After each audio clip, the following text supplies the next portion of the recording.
Good morning বন্ধুরা, রান্নাঘরে আবার ঢুকে গেছি। পাবদা মাছ বানাবো। পাবদা মাছ ঝোল করে পাবদা মাছ ভেজে নিচ্ছি। বেগুন কেটে নিয়েছি, কালো জিরে লঙ্কা ফোড়ন দেবো।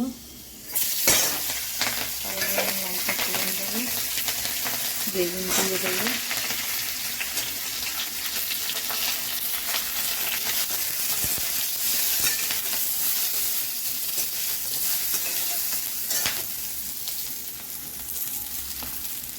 আর হলুদটা দিয়ে দিচ্ছি, জল দিয়ে দেবো, নাড়বো।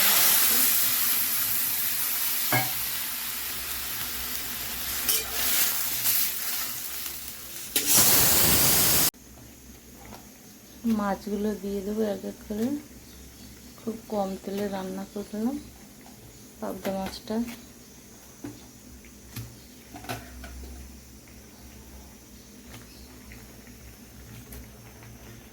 ফুটে গেলেই নামিয়ে নেব।